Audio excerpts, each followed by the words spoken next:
लागा ध्यान खबर तब पाई, सूरत निरत रामेणा। मन सो पवन सबद मिलतीनु, हुआ आद घर भेड़ा।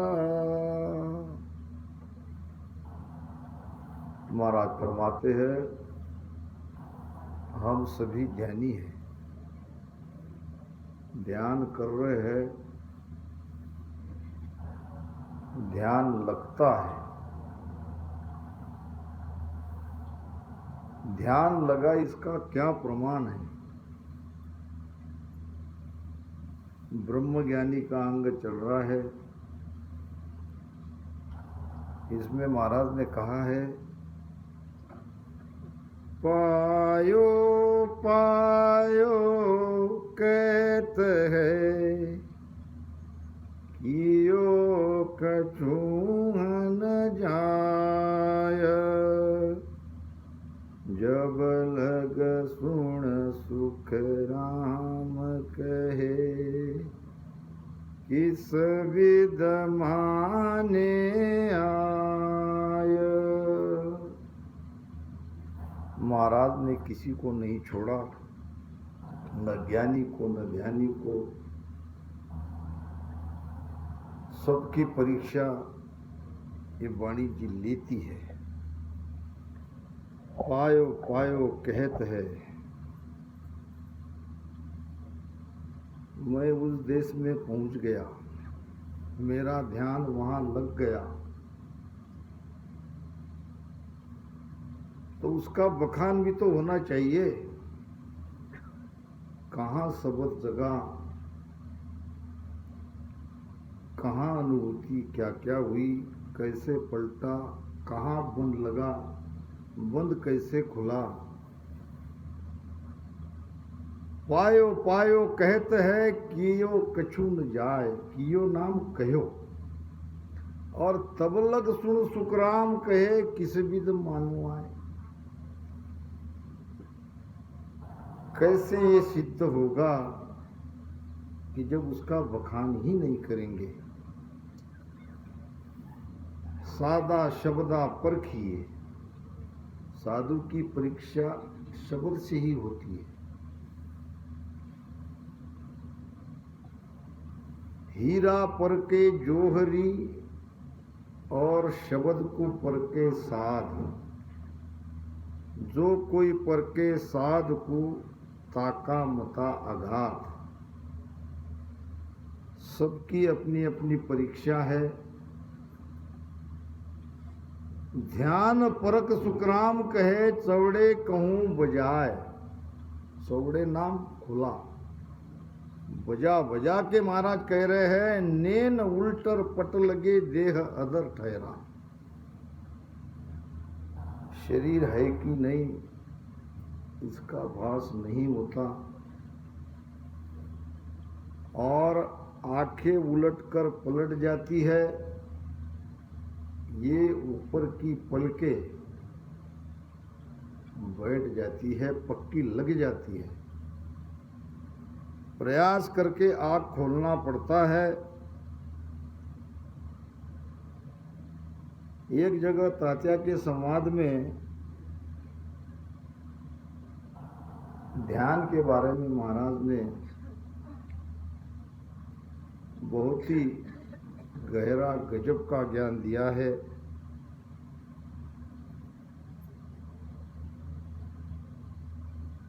तात्या ने जब पूछा था तो महाराज ने उसको जवाब दिया था,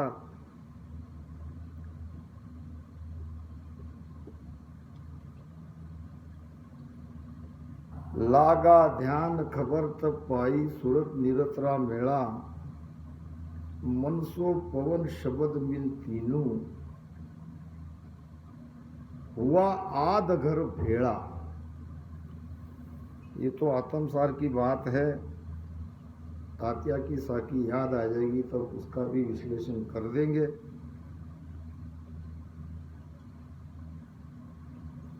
तो ध्यान लगने में इकट्ठी 5 चीजें वो आना चाहिए।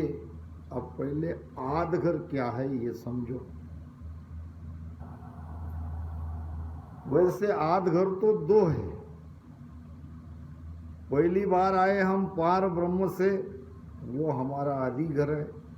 एक ही बार आए पार ब्रह्म से, उसके बाद तो हम पिता के भृगुटी से आ रहे हैं, तो ये भृगुटी भी आध घर है। तो क्या हम भृगुटी जा रहे हैं?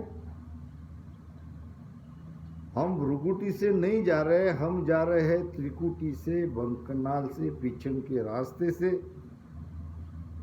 मगर ये भृगुटी त्रिकुटी दोनों में मामूली जाली उन्मान यानी जाली के जैसा पर्दा है। दोनों एक ही जगह है, मगर शंकनाल वाले भृगुटी होके 10वें द्वार जाते हैं, तो बंकनाल वाले त्रिकुटी होके 10वें द्वार जाते हैं। तो यहाँ हम त्रिकुटी ही कहेंगे। शब्द के साथ सूरत, सूरत के साथ नीरत और मन और पवन। अब शब्द भी समझ गए, शब्द के साथ सुरती भी जा रही है, ये भी समझ गए। सुरती के साथ नीरती भी जा रही है, मन भी वहां पहुंचा है। मगर ये पवन क्या है? क्या श्वासा वहां चली गई? श्वासा की गति तो नाभि से नाक तक है, फिर ये पवन कैसे पलटा? पवन पलटना ही चाहिए, तब तक ध्यान परिपक्व ध्यान नहीं कहा जा सकता। पवन कैसा पलटता है ये मैं आपको बता दूं। पवन थोतो बहत है हंसा के अस्तूल, जहाँ घी बिन सुख राम कहे, घर घर गोरस मूल। ध्यान समाधि में यह बात आई है। एक ध्यानी की श्वासा पिंड में कैसी चलती है? पवन पवन थोतो बहत है। थोतो नाम जिसमें कस नहीं। जब तक हमारा ध्यान त्रिकुटी 10वें द्वार में नहीं जाता, तब तक हमारे श्वासा में कस है, पावर है। श्वासा एक ऊर्जा पैदा करती है, और श्वासा के आधार से जो भी कुछ कर रहे हैं, हम सुन रहे हैं तो श्वासा के आधार से, बोल रहे हैं तो श्वासा के आधार से, क्रोध आ रहा है तो श्वासा के आधार से, और पैर से चलते हैं, हाथ से काम करते हैं, जो भी क्रिया करते हैं उसका आधार है श्वास। अब एक ध्यानी का जब ध्यान पीछम के रास्ते से त्रिकुटी पार होकर 10वें द्वार में चला जाता है या बीच में कहीं है, तो उसकी श्वासा नाभि में थोती बहनी चाहिए। थोती यानी प्रारब्ध के लिए उनको जीना है, बस इसके लिए वो श्वासा नाभि में आएगी। पवन थोतो बहत है हंसा के अस्थूल। अस्थूल नाम स्थूल शरीर में। अब प्रमाण दे रहे महाराज, श्वासा कैसी वहां चलती है? जागी बिन सुख राम के, घर घर गोरस मूल। मूल है गोरस, गोरस कहते हैं दूध को, दूध में है घी। अभी इसमें बात आई, हमारे महाराज जी कह रहे थे, मगर वहां वो समय होने के कारण वहां से ज्ञान छूट गया। वो दही बिलोवियो अंचा घी छट जाए, और न्यारो कर सुखराम कहे त्रिकुटी में जन खाए। बहुत ऊंची साकाई थी।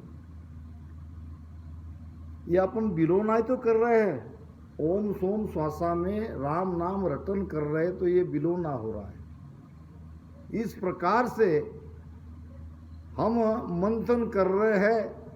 अब ये मंथन से अंछा क्या है?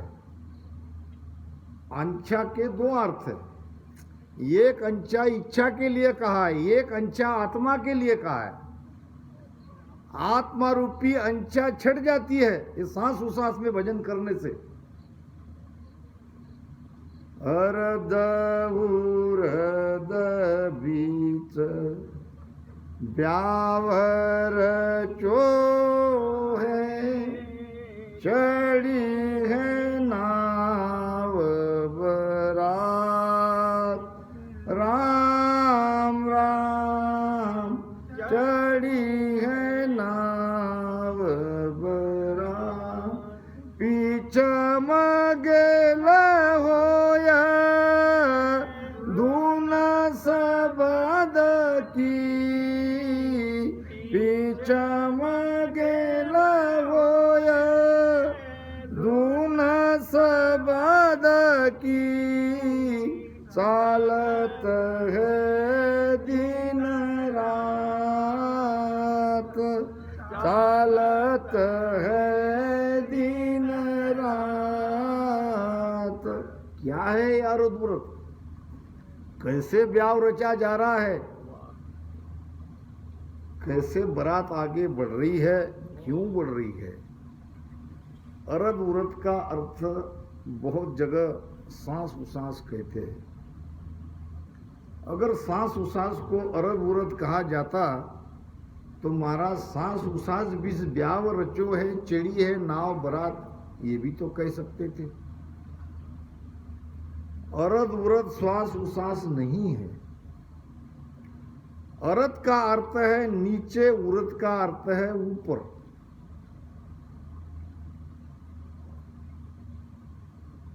और ये तो हुआ शब्दार्थ।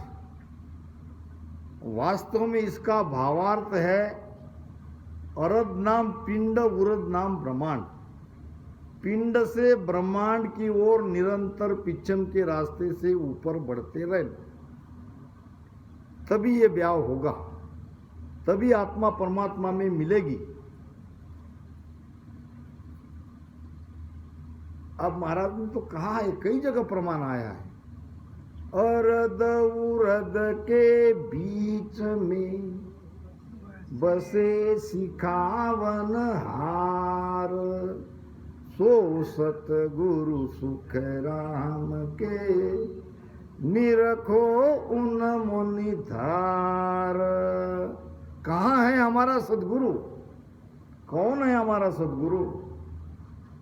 बाहर के सदगुरु भीतर के सदगुरु से मिलाते हैं, और वो सदगुरु बैठे हैं अरद और उरद के बीच में। अरद उरद के बीच में बसे सिखावन हार, हमें सिखाने वाला। कब कब क्या क्या सिखाया? पीछे जब संगत भई, यानी जब हम समझदार हो गए, जब हमें समझने लगा, तो हमको गुरु द्वारा, वाणी द्वारा, ज्ञानों द्वारा समझ आती गई। मगर जब हम बहुत छोटे थे, माता से गर्भ से बाहर निकले थे, तब किसने हमें ज्ञान दिया? किसने कहा कि टट्टी की जगह टट्टी करो, पेशाब की जगह पेशाब करो? मामुक आचल देत है, कर सूले लगाय, खांचन कल सुख राम कहे, किणी सिखायो आय। कौन है हमें सिखाने वाला? जब हम कुछ घंटों के थे, एक दिन के थे, और जब रोने लगे तो माता ने प्रेम से हमें छाती से लगाया। बस माता इतना ही कर सकती है, आगे वार्तालाप बंद। फिर वो कौन अंदर बैठा है बालक के जो उन्हें कहता है कि अब ये अमृत के समान दूध है, इसको तू खींच, ये तू पी। वो है सदगुरु, और वो बैठा है अरद उरद के बीच में। घट पर्चा में बात आई है, प्राण को पांव परमोद निज ज्ञान है, अरद और उरत में बीच रहत है। ये आत्मा ही प्राण है, प्राण ही आत्मा है, और प्राण को 10वें द्वार से बाहर निकालना है। 9 दरवाजे से जिसका प्राण जाएगा वो जन्म लेगा। अब ये अरद उरद के बीच में है, यानी जितनी गहरी श्वासा भीतर जाती है उतनी जाने दो राम राम करते करते, और जब वापस आती है तो यहाँ पेट में श्वासा अमाव होनी चाहिए, तब वो उरद की ओर पीछम के रास्ते से ऊपर चढ़ती है। कहते हैं महाराज प्रेम भक्ति के अंग में, सांस अमाऊ नाभ बंक पीछम दिस भाही। यहाँ पेट में अमाव होनी चाहिए, तब वो बंक के रास्ते ऊपर चढ़ेगी, और ऊपर चढ़ेगी इसका मतलब हमारा प्राण ऊपर चढ़ रहा है। ये शब्द के साथ, श्रुति के साथ प्राण को ही ऊपर चढ़ाना है, नहीं तो हम केवल गाते ही रहेंगे। सुबह उठ के ओ दिन को कब उगे हो, मेरा प्राण आदगर पूगे हो, गाना चाहिए। गाने से प्राण ऊपर चढ़ेगा। प्राण तो वेद से भजन करने से ऊपर चढ़ेगा, गाने से काम नहीं होगा। गाना भी चाहिए, और गाने के साथ इस सदगुरु ने बताए भेद से भजन करते भी रहना चाहिए। तो प्राण को पांव परमोद निज ज्ञान है। निज नाम स्वयं का ज्ञान, स्वयं का स्वरूप ही सत्य है। हमें किसी और स्वरूप में जाना नहीं है, हमारा ही स्वरूप सत्य है। ईसो अद्भुत लकायो मोय, महिमय राम दुजो नहीं कोई। बेली ग्रंथ 600 साकी के ऊपर का है। सार क्या आ रहा है? हर ग्रंथ का, हर वाणी का सार रहता है। महाराज लास्ट स्टेप में क्या कह रहे हैं? बेली ग्रंथ का सार आ रहा है, इसो अद्भुत लखायो मोय, और महिमय राम दुजो नहीं कोय। क्या अद्भुत बात लिखी महाराज। अरे जिसको खोज रहे थे, जिसको पाना था, वो तो मही था, वो तो हमारे भीतर ही था। समझ नहीं पा रहे थे, और सदगुरु ने समझा दिया। सदगुरु ने भजन का भेद बताया, और भजन के भेद से, पीछम के रास्ते से जब ध्यान करते करते एक एक कमलों का छेदन करते करते गए, तो यही स्थिति में हम सभी आएंगे। आत्मा की दिव्य अनुभूति और ध्वनि, और इन सब के साथ आनंद, ये 3 चीजें वहां पे बराबर लगी रहेगी, मिलती रहेगी। अब वो तो ध्वनियां हैं, ये तो बाहर सुनाई देती है। महाराज ने तो कहा है, तहां लग सूरत न जावे, वहां तक तो सूरत भी जाती नहीं है, तो फिर कैसी सुनाई देती है? वो इसलिए सुनाई देती है कि भीतर जब उस स्थिति में हम पहुंचते हैं, तो वो दिखाई भी देते हैं तो सुनाई भी देते हैं। अब दिखाई कैसे देते हैं, सुनाई कैसे देते हैं? ये कान से नहीं और ये नेत्रों से नहीं। ऐसो ज्ञान प्रकाशो आई, दिव्य नेण जब खुल्या, राम ऐसो ज्ञान प्रकाशो आई, दिव्य नेण जब खुला, परम धाम तो न्यारी दर से, परम धाम तो न्यारी दर से, ये आरंभ सब ओला मन रे, मैं तो कछु घन जान। किसने समझाया? ऐसो ज्ञान प्रकाशो आई, दिव्य नेन जब खुलिया। ये दिव्य नेत्र खुल जाते हैं, उससे हमारे समझ में ये आता है कि बीच में ये जो दिखाई दे रहा है या ये जो नाद अनाद की ध्वनि सुनाई दे रही है, ये उली तरफ का है, ये आरंभ के है, ये उस देश की बात नहीं है। कब समझे? भीतर में वो दिव्य नेत्र सदगुरु मेहर से खुलते हैं।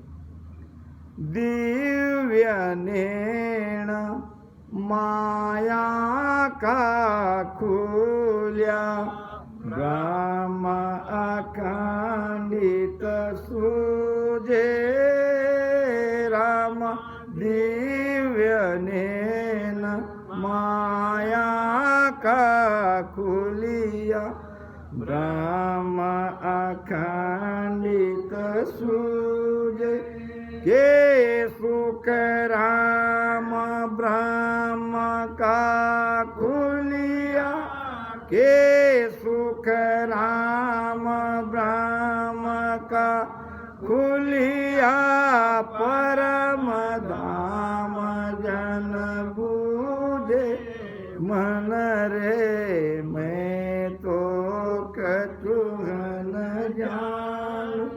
सतगुरु भेद बतायो बारी, सतगुरु ज्ञान बतायो बारी, जब उलटी करतानु मन रे, मैं तो कछु न जानू।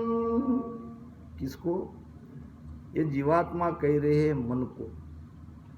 अभी तक मन के अंडर में थी, अब मन के सामने सीना तान के खड़ी रहती है और चैलेंज के साथ कह रही है, मन रो मैं तो कछु न जानू, तू कौन है, तेरी क्या ताकत है, अब मैं तुम्हें कुछ समझती नहीं। क्यों? सतगुरु ज्ञान बतायो भारी।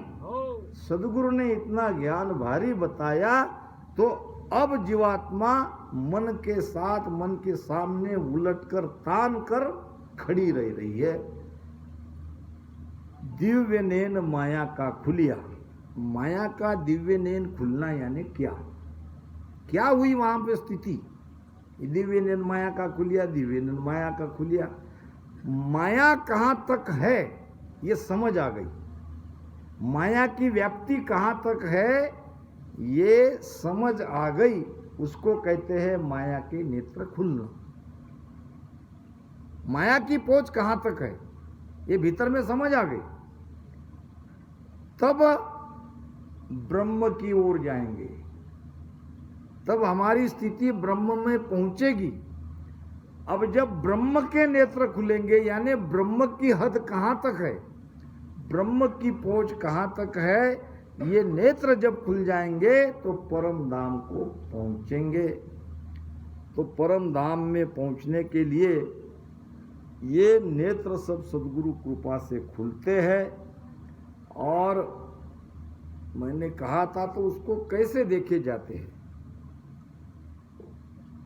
सूरज झिला मिल सूरज घर से, चंद जिला मिल चंदा, ब्रह्म जिला मिल ब्रह्म इधर से, सो सायब का बंदा।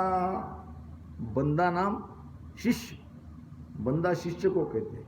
बंदा मन को भी कहा है, यहाँ बंदा शिष्य के लिए कहा है। जैसे सूरज को सूरज के प्रकाश से ही देख सकते हैं। अगर मान लो सूरज ने अपना प्रकाश छुपा लिया और हम अपना लाइट लेके ढूंढे तो सूरज देखेंगे क्या? नहीं देख सकते।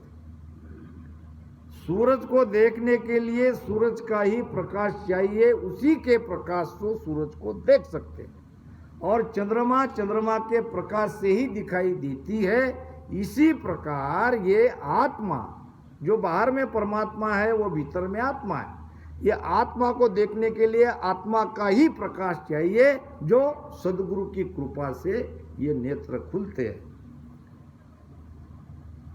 जो मुख दी से दर्पण माही, अरस परस सेवग अरसाई। जैसे हम दर्पण में अपने मुख को देखते हैं, इस प्रकार वो परमात्मा अरस परस हमें दिखता है, यानी हम ही हमको निहारते हैं। सेवक भी हम है तो स्वामी भी हम ही है। जब तक दो है तब तक परमात्मा नहीं है। इसके आगे की स्थिति में एक ही एक है। तो ये सब बातें ध्यान से ही संभव है। ये ज्ञान से ये कुछ भी समझ में नहीं आता। महाराज की भेद की वाणी, कितना भी ज्ञान पढ़ लो, कितना भी ज्ञान पे चर्चा करो, समझ आएगी, अनुभव से समझ आएगी, ध्यान से। तो ध्यान महाराज कहते हैं, मन सो पवन शब्द मिल तीनों हुआ आधघर पेड़ा। अब ये पवन यहाँ पे कैसे पलटती है? यहाँ तो जा घी बिन सुखराम कहे घर घर गोरस मूड़, यानी श्वासा तो चल रही है मगर श्वासा में अब सार नहीं है, क्योंकि वो घी चला गया। जो चेतना थी पीछम के रास्ते से ऊपर चढ़ गई, यहाँ खाली श्वास चल रही है। अब क्या होगा? न उसको क्रोध आएगा न कामना जगेगी, क्योंकि सार तो निकल गया। इतना ध्यान करने पर भी क्रोध आता है, कामना जगती है, तो कैसा ध्यान? हो ही नहीं सकता। It is impossible. तो ज्ञान को समझना है, सत्संग उसी के लिए है। बड़ी अच्छी